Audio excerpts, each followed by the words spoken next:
Welcome to Never Again is Now, a podcast about anti-Semitism. I am Evelyn Marcus, and in addition to being a psychologist, I'm featured in the documentary about anti-Semitism, Never Again is Now. I'm a Dutch Jew and the daughter of Holocaust survivors. In 2006, I immigrated to the United States because of the rising anti-Semitism in Europe. I am Phyllis Semler, founder of the free nonfiction Holocaust theater project, ThinEdgeTheWedge.com. I grew up in a small Midwestern town. My grandparents had come from Latvia and Russia at the turn of the last century. My parents were the first of their family born in the United States. And my husband and I were stationed in Munich, Germany, with the US Army, only 25 years after the end of World War II, an experience that impacted the rest of our lives. Evelyn? We are honored to have as our guest today, Rabbi Andrew Baker. Rabbi Baker lives in Washington, D.C. He is the Director of International Jewish Affairs for the American Jewish Committee. And in this position, he engages with Jewish communities throughout the diaspora and with their concerns. Rabbi Baker is also the personal representative of the chair in office on combating anti-Semitism of the Organization for Security and Cooperation in Europe, the OSCE. In these roles, Rabbi Baker has been a prominent figure in international efforts to combat anti-Semitism and in addressing Holocaust-era issues in Europe. In the United States, among other things, he served as president of the Washington Board of Rabbis and as president of the Interfaith Conference of Washington.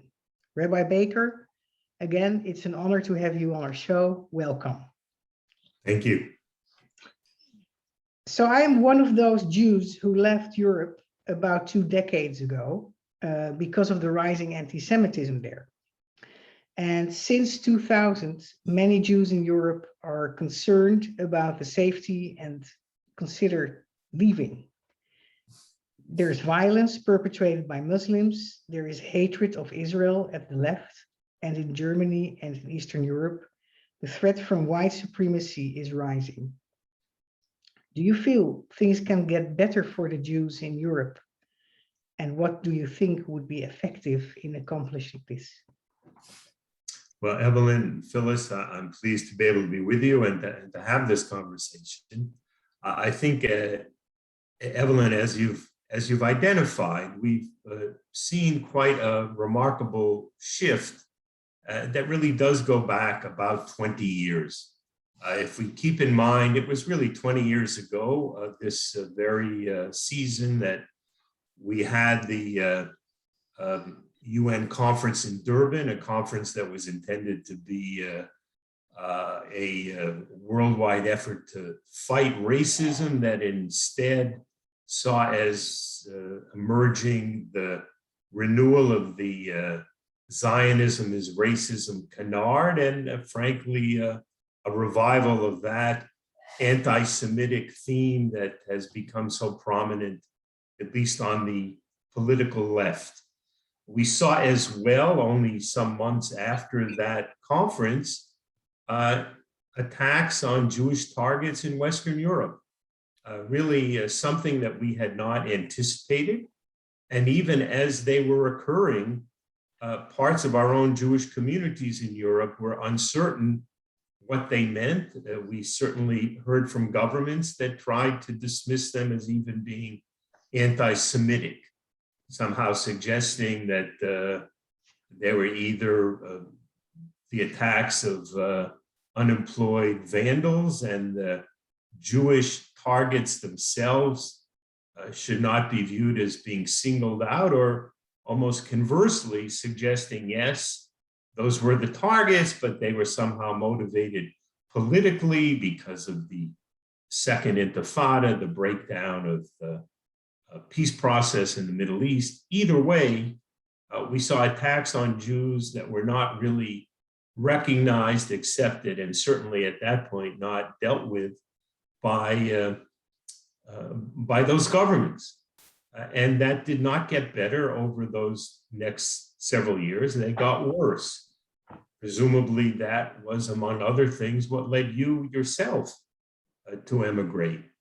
The fact is that we look back now, what we saw in those beginnings truly got worse. I don't think there's any other way to understand it.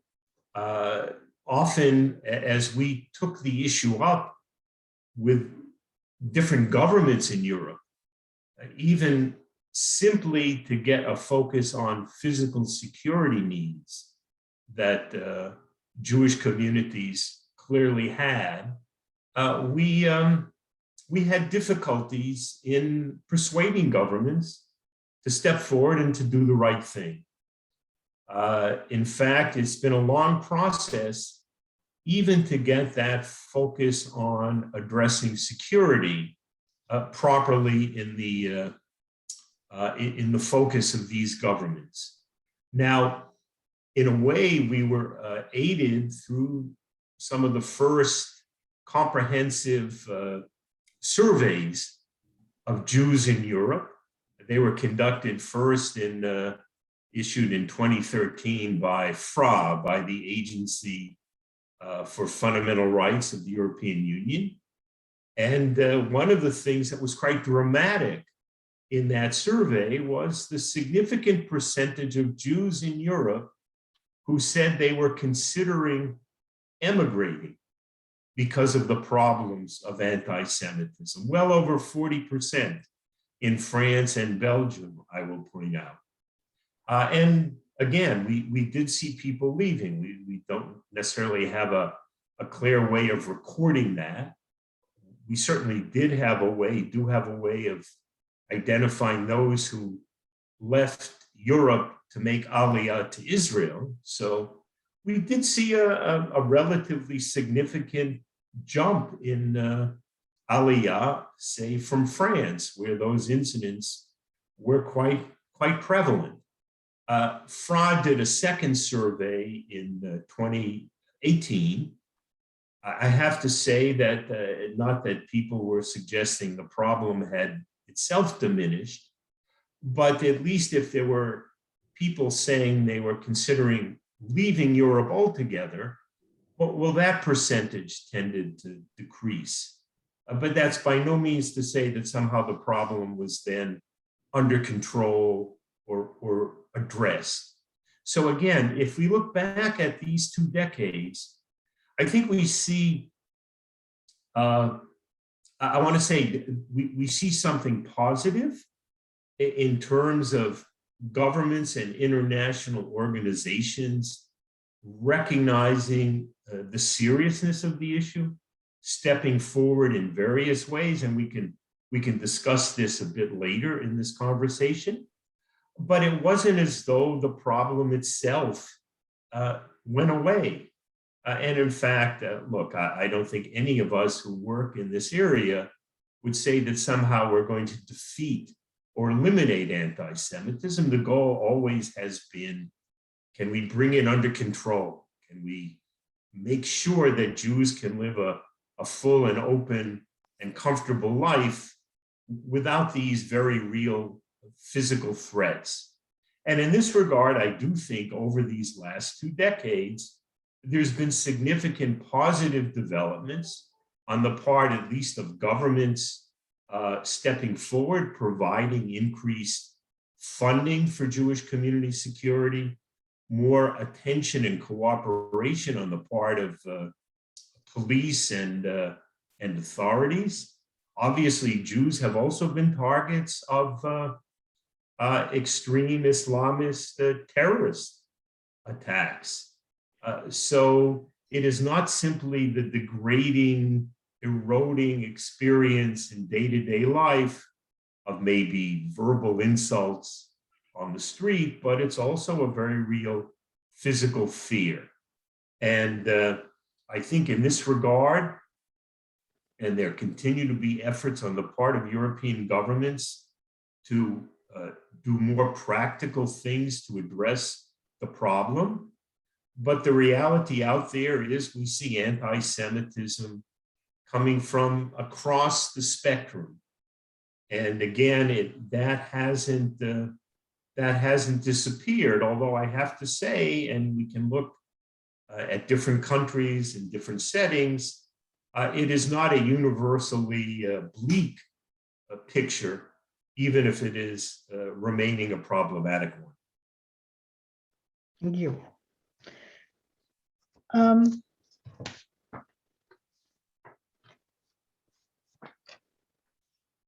Do you think a similar trend as in Europe has started in the United States? A similar trend as how it started in Europe 2 decades ago? Well, I think it's an interesting question, and certainly, as we, whether it's in my role in the American Jewish Committee or later in my role working on behalf of the OSCE to address this issue, I would have said this is a European problem and not an American problem. I mean, that was simply my experience growing up in America, living, working in the United States. But I don't think any of us today would be so sanguine and say this. I don't think it is simply a case of with a time lag exactly following what's happening in Europe. But I think the reality is no one can ignore it. We see instances of anti-Semitism, manifestations of anti-Semitism in America that shock and surprise us. Certainly on the level of physical security, one of the striking contrasts 10, 15 years ago was the reality that virtually every synagogue in Europe has physical protection and significant protection. And that was not the case in America. Our synagogues were wide open and people felt quite comfortable and never really thought there were security issues or concerns. But now we know we've had lethal physical attacks on synagogues. American Jews have been physically attacked. Most of the anti-Semitic incidents, and we don't do a great job here of recording this. This has been one of the challenges in all countries. But most of the incidents that are recorded are not physical attacks, but there's a significant number of incidents and they have been increasing.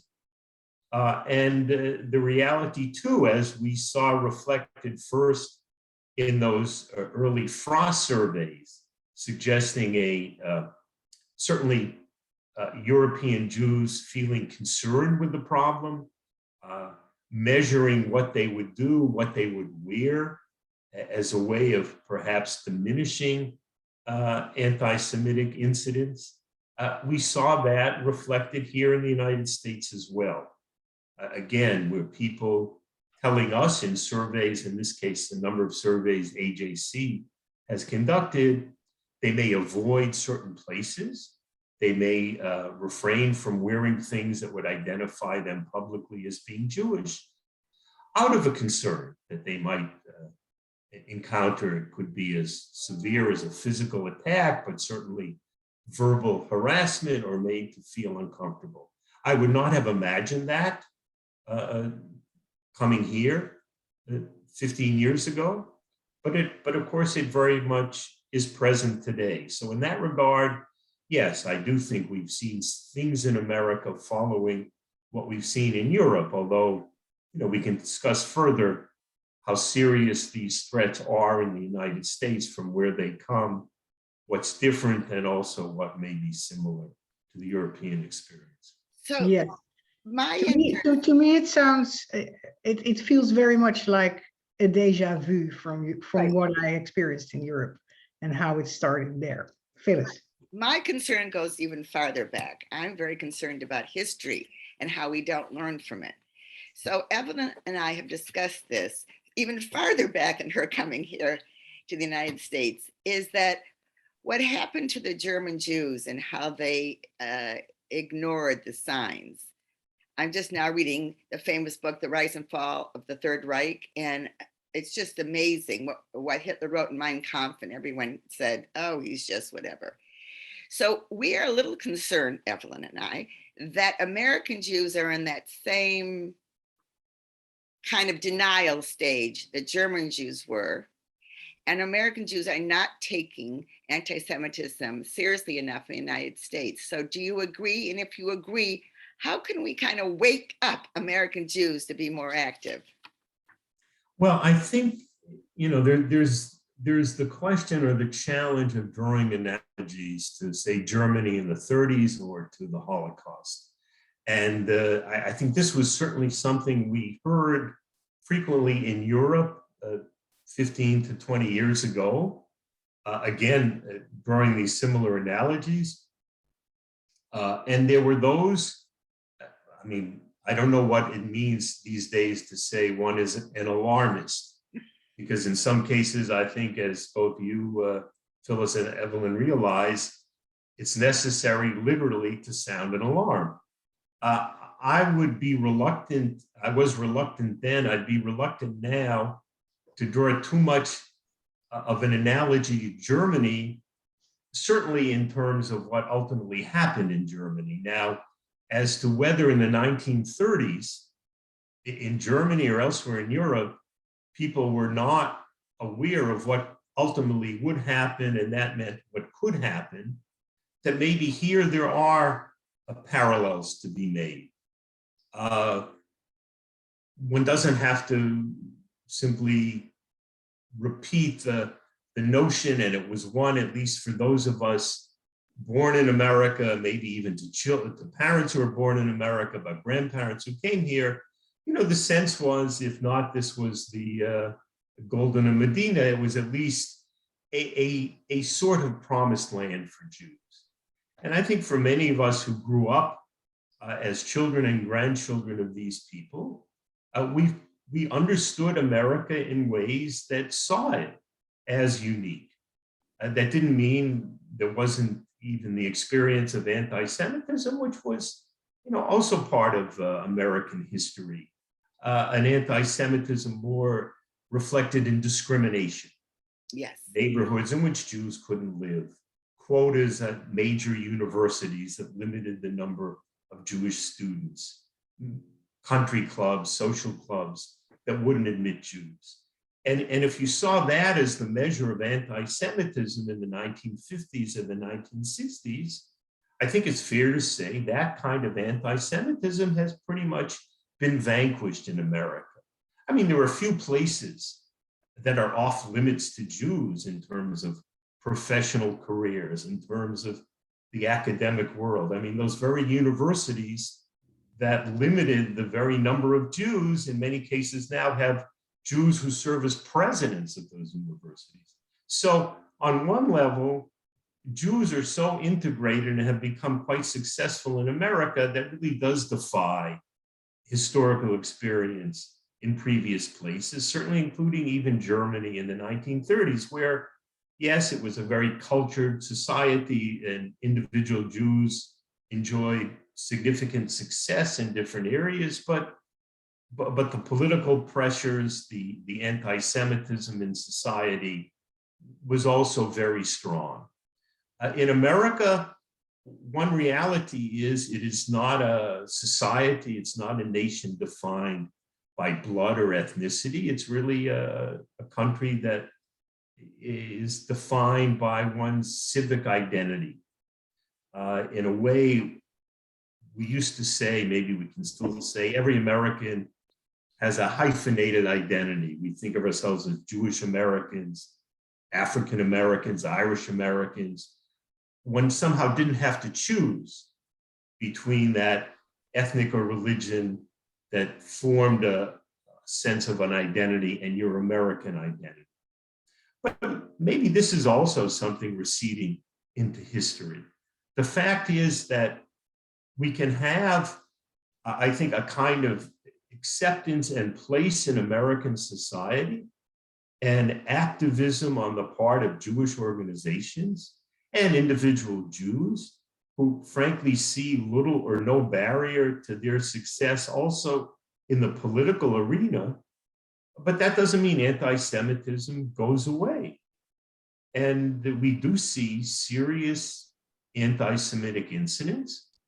I think we do see concerns, both maybe we've come to accept it, so it's less of a surprise, on the political right, the groups, white supremacist groups, neo-Nazi groups. This has often been part of life here. And what is more troubling, perhaps in recent years and days, is a coarsening of the political discourse in America, a kind of growing acceptance that this kind of white supremacist activity and rhetoric is becoming almost more mainstream, but that has always been at least a piece of American life. We're seeing, of course, problematic incidents of anti-Semitism on the left. Again, what had motivated some of our concerns, those of us going back to some of those incidents in Europe almost 20 years ago, and insisting that Europe needs to recognize there is an anti-Semitism that relates to the state of Israel, that there's a way in which anti-Zionism can simply be a mask for anti-Semitism. All of that went into our efforts in developing that working definition of anti-Semitism, well, that has something to be said when it comes to looking at the different forms of anti-Semitism here in the United States. Yes. So on the political left, on the progressive left, we see at least an anti-Israel animus, whether we define it as anti-Semitism, although I believe in some cases it surely is, as becoming almost a pillar of that left progressive movement or ideology that is troubling, and that I think makes Jews, who are often traditionally among those who want to be present on those progressive movements and activities, genuinely uncomfortable. So that is another aspect of anti-Semitism. And again, to get back to your original question, I don't know that today we're so sanguine about things. I think we do see it as a serious issue.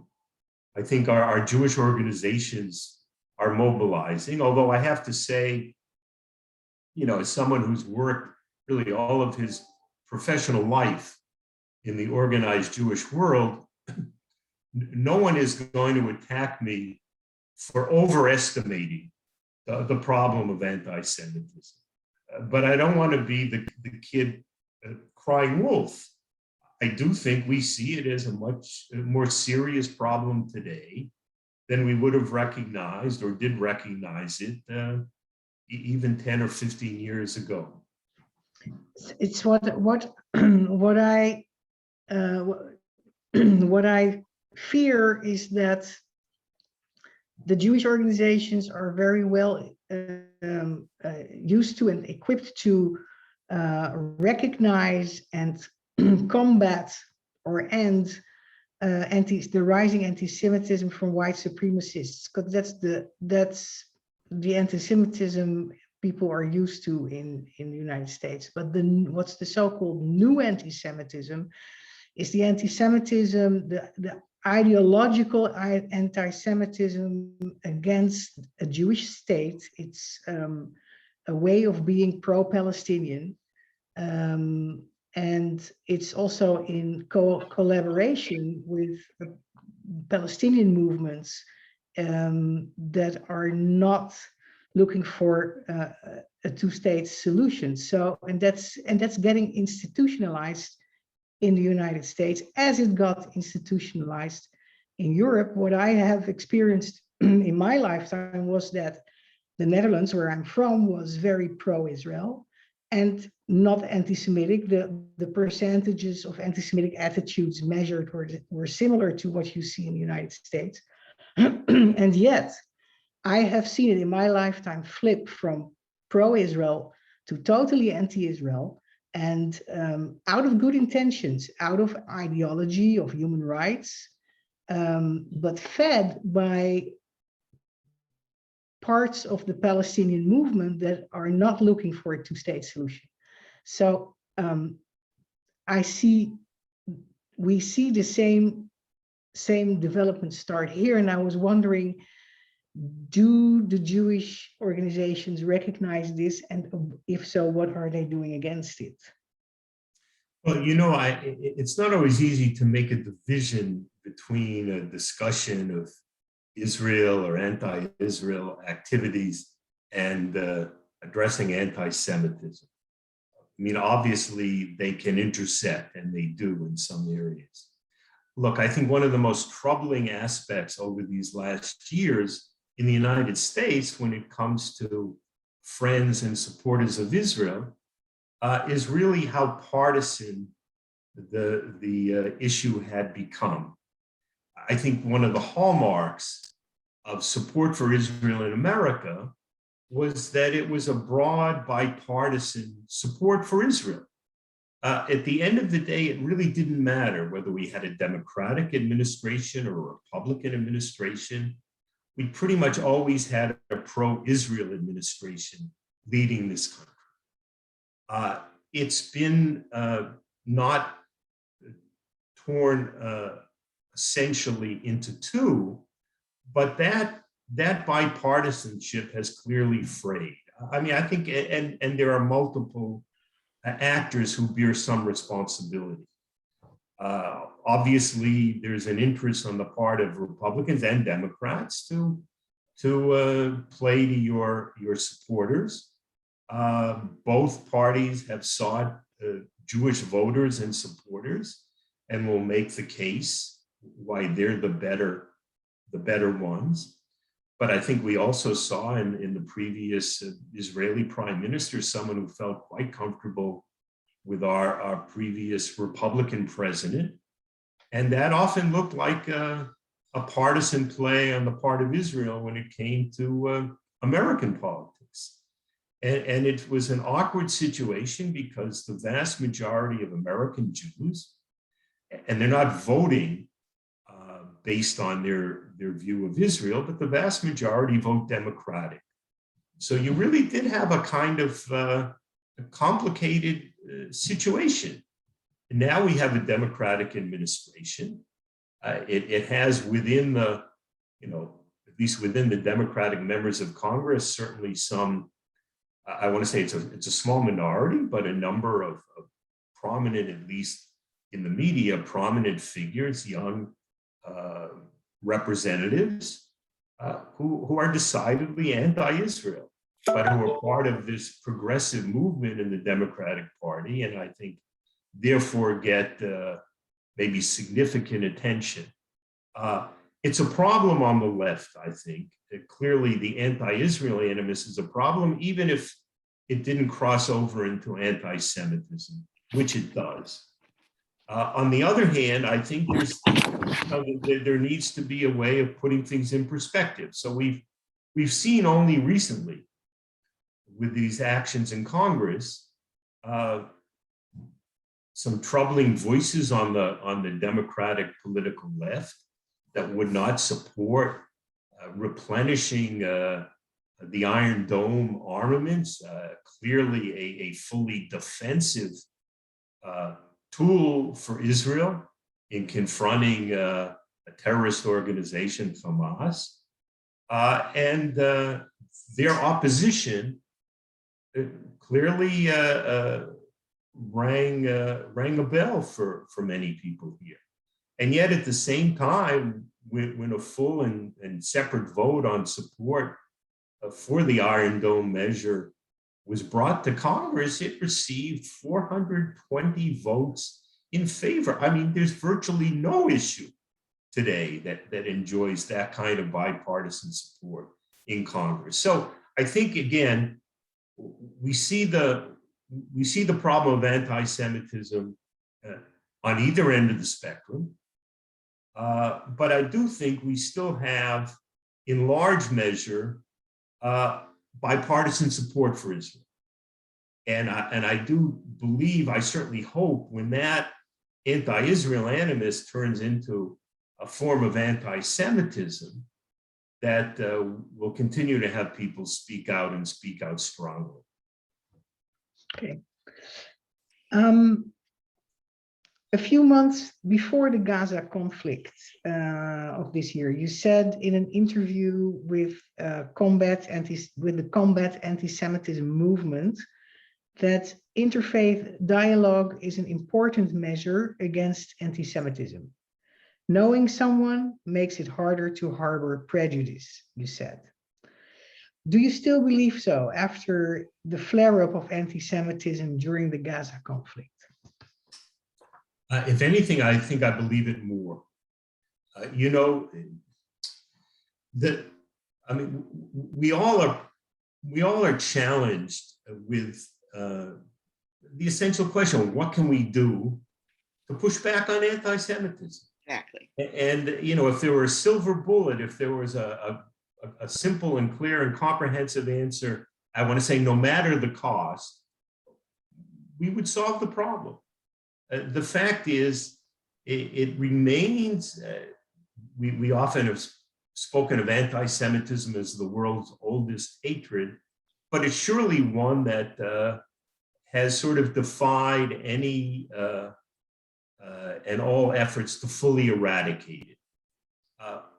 If you try to gauge what might make a difference, again, looking at attitude surveys that are conducted, one of the things that comes through, I've seen this in the Pew surveys in Europe and elsewhere, it does appear that where people know Jews personally, that level of hostility or anti-Semitism is diminished. I mean, you can sort of see it as well in attitudes country by country. So much of the early interfaith work in America that was often focused simply on Christian-Jewish relations and Catholic-Jewish relations. You know, mindful that in the 30s and the 40s, I mean, you had very strong Catholic voices that were openly anti-Semitic. You had a Catholic teaching that really viewed Jews and Judaism in the most negative of ways. Ultimately, that has virtually disappeared, at least in the American landscape. The relationship between Jews and Catholics is an enormously positive one. It was obviously reflected in the Second Vatican Council and the reframing of Catholic teaching about Jews and Judaism, but it really started from the ground up. You know, on local levels, Jews and Catholics getting to know each other, working together. And I think it dispelled a lot of the stereotypes that people held, even though you may, as kids, go to school with Jews, you didn't necessarily know them. So I do think that that's an important element. And by the way, it's one in which we all can be actors. We all can contribute something. So in America, the challenge certainly of relations between Jews and Muslims, or the concerns about anti-Semitism in parts of the Muslim communities, I want to say is not as sharp or as significant as it is in Europe, where in various countries that Arab and Muslim population, first of all, is much larger, where the sense of a kind of a societal melting pot of truly absorbing and assimilating different groups doesn't work the same way as it does in America.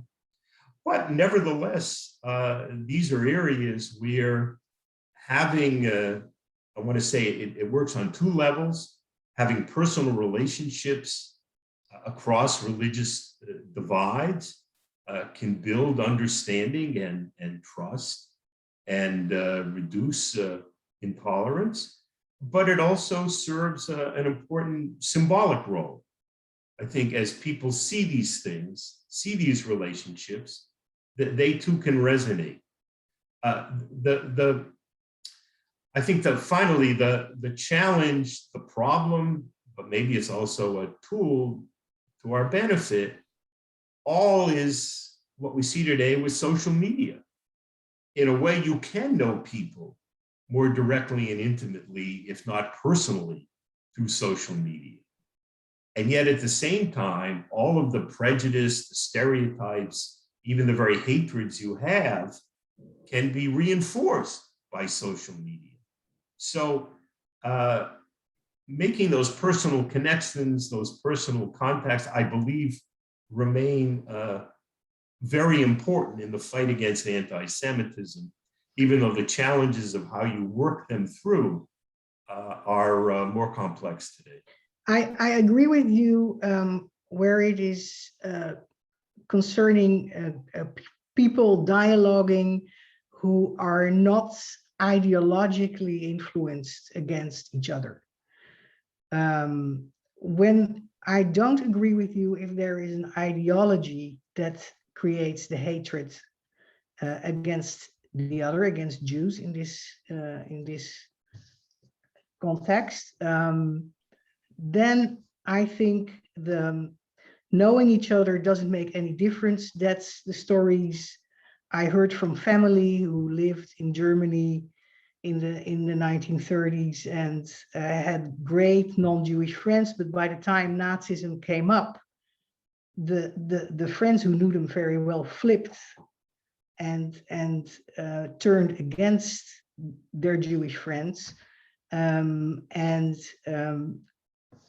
So I think where ideology comes in, dialogue, knowing the other better doesn't make any difference. And unfortunately, we see a bigger influence of anti-Zionist ideology playing a role also on social media and creating this hatred against everything Zionist or pro-Zionist, and in some cases also everything Jewish. I'm afraid that against the new anti-Semitism, the learning to know each other is not going to make any difference. You know, I would only say, first of all, I would disagree that it won't make any difference. It's not the solution, certainly. And I think, as you point out, I mean, we're facing, you know, significant political and ideological challenges. And just knowing someone doesn't by itself solve those problems. So in that sense, I certainly agree with you. But at the same time, certainly our experience in America, but I want to say probably around the world, Jews are a minority. We can say correctly, anti-Semitism is not a Jewish problem, it's a problem of the anti-Semites. And the responsibility for addressing it shouldn't fall on the shoulders of Jews or Jewish organizations, even though we're hardly going to be taking a passive role. But the reality needs to be that we need allies. We are such a small percentage of the population, although in America, I think many people believe we're much larger than we actually are.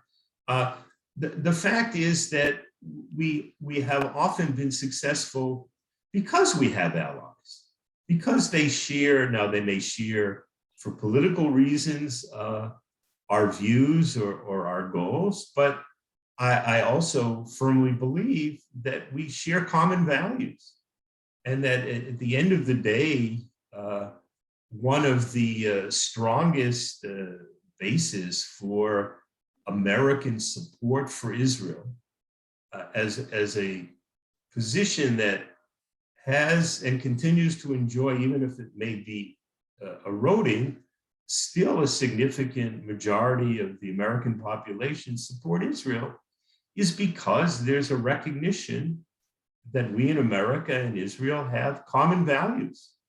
We do share a common belief in in democracy and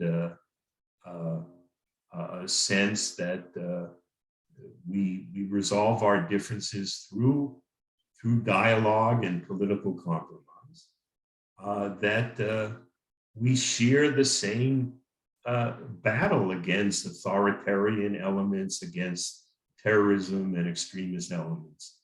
And I think that's a significant source too for our efforts, certainly in defending Israel and its reputation, but also in the broader fight against anti-Semitism.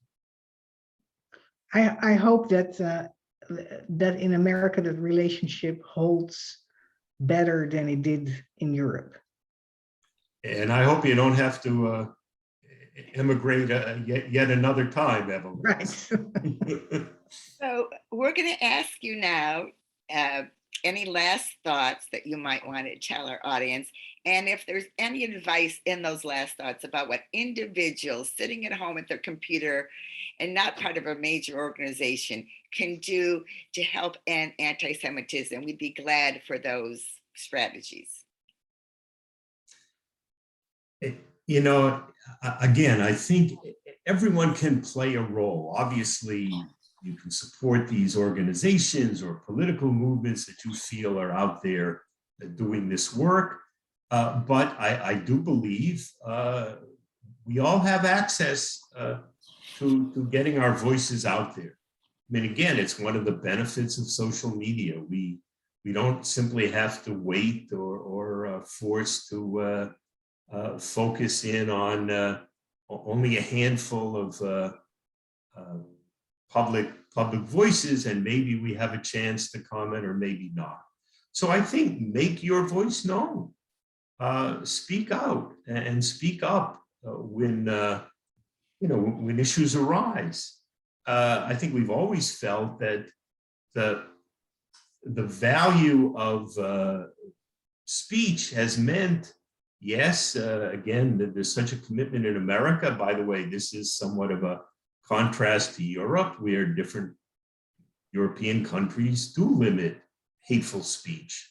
In America, we do prize free speech, even abhorrent speech, although I think we're challenged about that. But nevertheless, the argument has always been you confront hateful speech with more speech. It's important that people speak out when you have incidents of anti-Semitism. I think we've seen them in America. Many of us may have felt in different places in different times, the voices speaking out could be more, could be louder. Our political leaders maybe were not so quick to condemn these incidents as they might be to condemn other incidents of intolerance. But we don't have to simply sit back. We can speak to them. I mean, we can use social media to make our points known to them. And by the way, political leaders respond. And in some ways, they may respond more immediately and directly to their own constituents speaking out than they would to the professional representatives of organizations trying to get them to do the same. I think that's a very important point, is that because everyone is concerned about their image, having their constituents say something on social media can be very powerful. So with that, I want to thank you, Rabbi Andrew Baker. This has been a pleasure talking to you, and thank you, our listeners, and anyone who hasn't seen Evelyn's documentary, Never Again Is Now. You can see it for free at joinneveragainisnow.com. And if you want to know more about my free nonfiction Holocaust theater project, you can see it at thinedgeofthewedge.com. And everyone, whenever you can, without putting yourself in physical danger, please speak up against anti-Semitism and hate.